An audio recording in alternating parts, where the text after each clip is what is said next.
economic aftershocks of COVID-19 that worsened inequalities within and among states.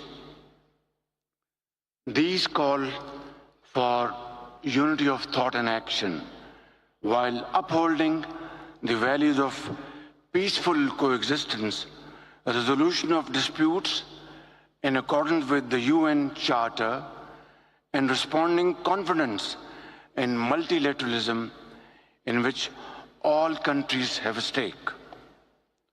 Excellencies, this SCO summit is being held amidst unprecedented suffering of the people of Palestine as a result of Israel's ongoing brutal military campaign in Gaza. More than 37,000 people have been martyred, including thousands of children, and millions have been displaced. The UN Human Rights Council's Commission of Inquiry has rightly concluded that Israeli acts amount to war crimes, and according to the International Court of Justice, a plausible genocide for which Israel must be held to account.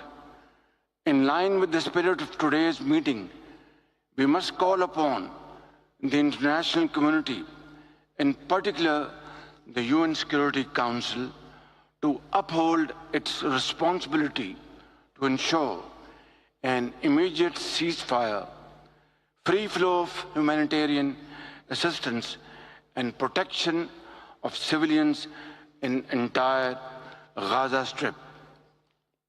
The UN must also ensure the implementation of its resolution for the peaceful settlement of all long-standing disputes. Excellencies, climate change is the defining reality of our times. Climate-induced natural calamities are posing a great threat to many communities and are adversely impacting millions of lives around the globe.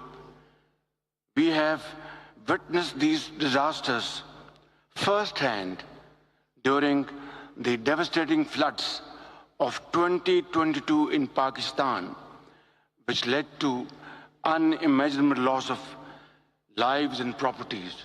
Although our contribution in a mission is it's very minimal in fact.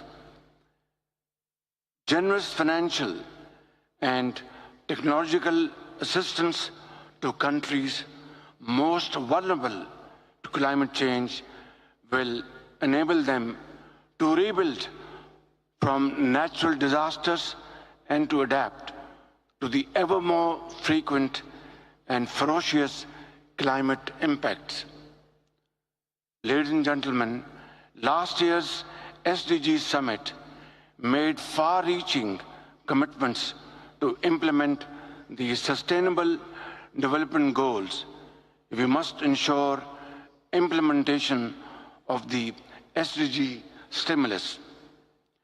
We also require a fundamental reform of the international financial architecture to make it more effective, inclusive, and equitable. Excellencies, the complex global and regional challenges that the world faces today can be best addressed through effective multilateralism within the framework of the United Nations. Pakistan remains committed to multilateralism and continues to play a leading role at all international forums.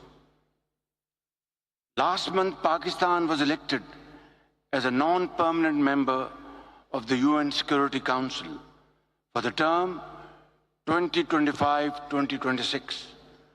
Pakistan brings to the UN Security Council its rich experience and expertise and a strong legacy of contributions towards the maintenance of international peace and security, manifested by its strict adherence to the principles of the UN Charter.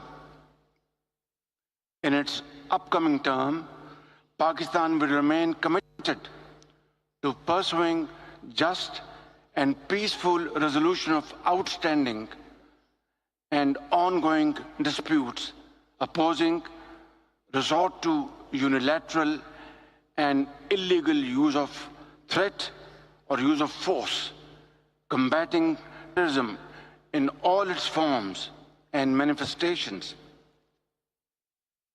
Excellencies, Pakistan will continue to advance the SCO agenda in partnership with member states.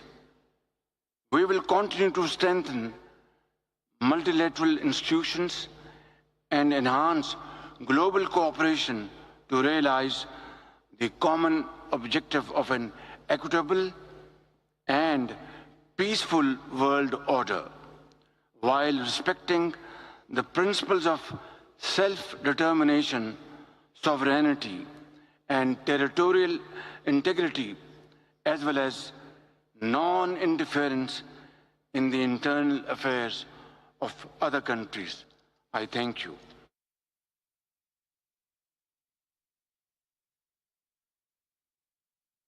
वज़ीर आज़म शहबाज शरीफ का summit से खिताब जारी था, जो कि आपने मुलाहिज़ा किया।